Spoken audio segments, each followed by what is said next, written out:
And now we go into the medieval palace.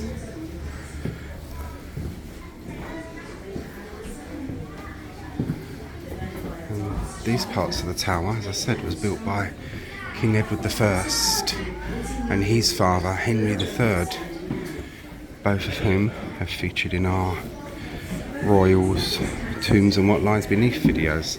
But these apartments were luxurious in their day, very, very luxurious.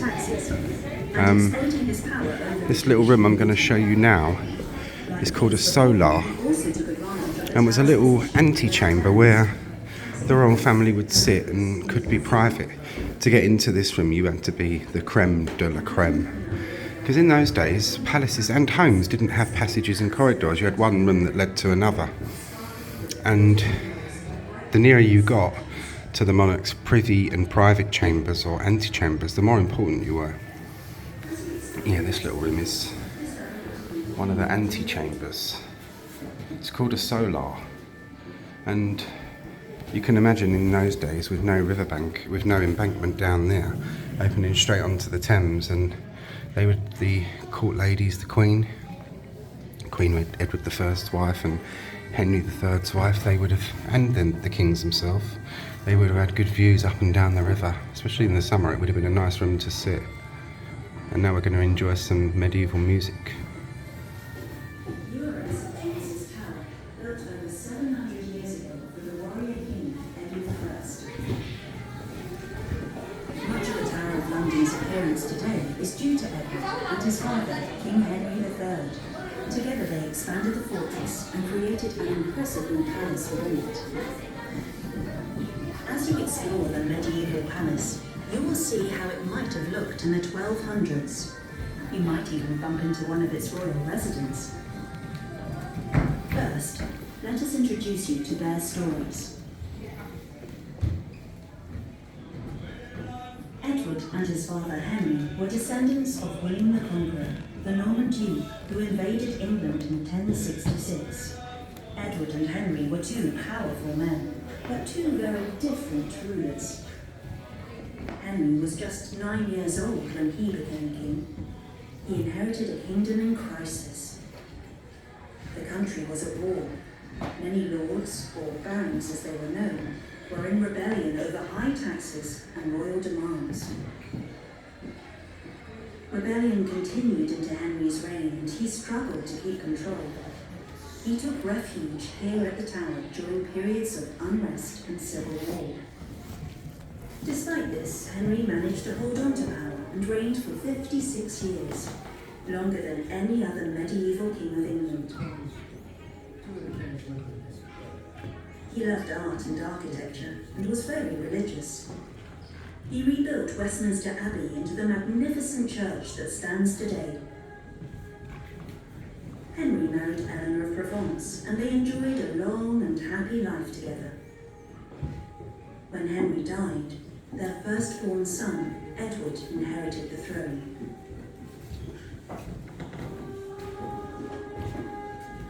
Edward was a very different type of king.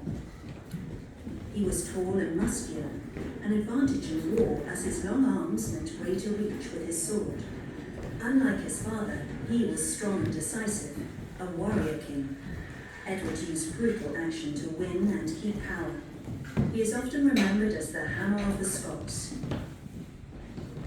In 1294, he stayed in these rooms while preparing for war.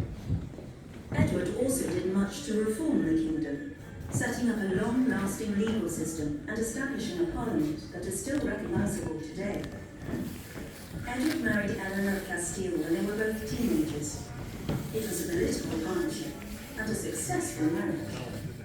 When Eleanor died, aged 49, he was heartbroken. It was 9 years before Edward married again to Margaret of France.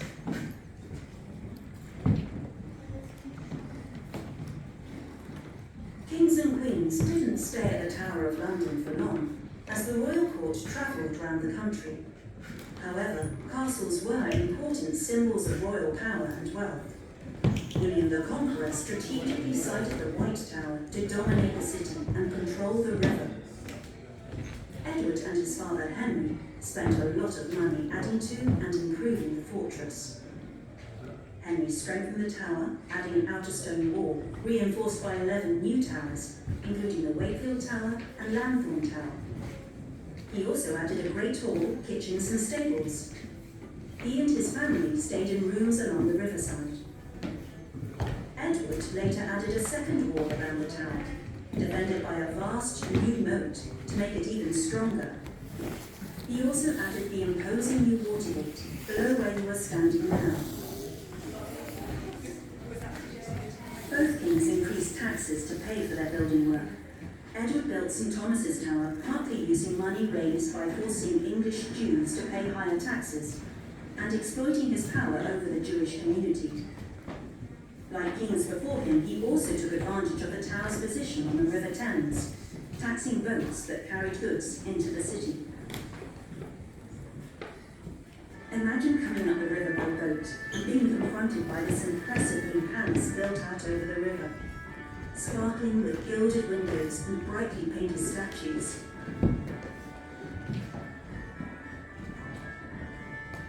As you explore the next few rooms, discover what it might have been like to live here.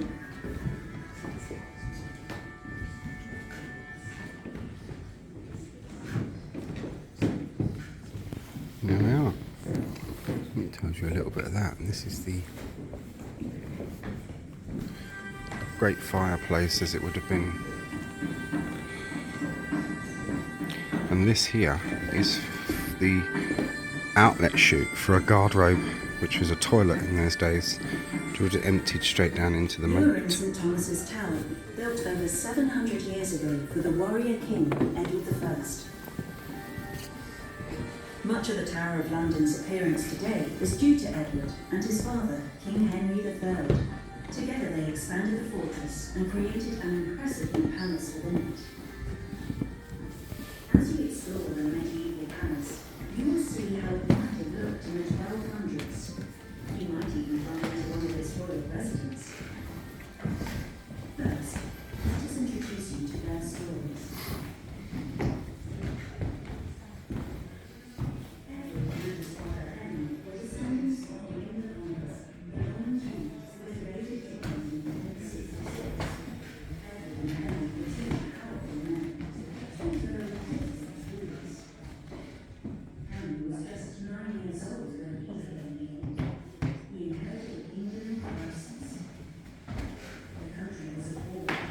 Many lords, or barons as they were known, were in rebellion over high taxes and royal demands. Oh yeah. Rebellion Medieval porn hub. into Henry's reign, and he struggled to keep control. He took refuge here at the tower during periods of violence and civil war.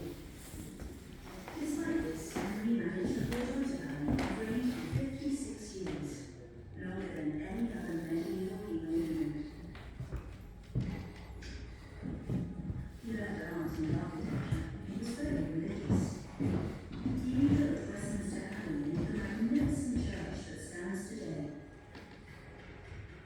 Henry married Anne of Provence, and they enjoyed a long and happy life together. When Henry died, their firstborn son, Edward, inherited the throne. And this will be the next room that you see, which will be part 2. Edward was a Pause to read any descriptions or such like. He was tall and muscular, an advantage in war as his long arms and weight of reach with his sword. Unlike his father, he was strong and decisive, a warrior king. Edward used brutal action to win and keep power. He is often remembered as the Hammer of the Scots. In 1294, he stayed in these rooms while preparing for war. Edward also did much to reform the kingdom, setting up a long-lasting legal system and establishing a parliament that is still recognizable today. Edward married Anne of Kingdoms. It was a political partnership and a successful marriage.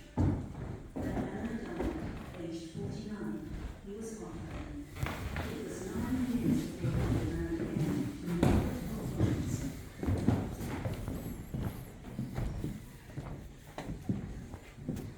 Kings and queens Do you want to move for part 2?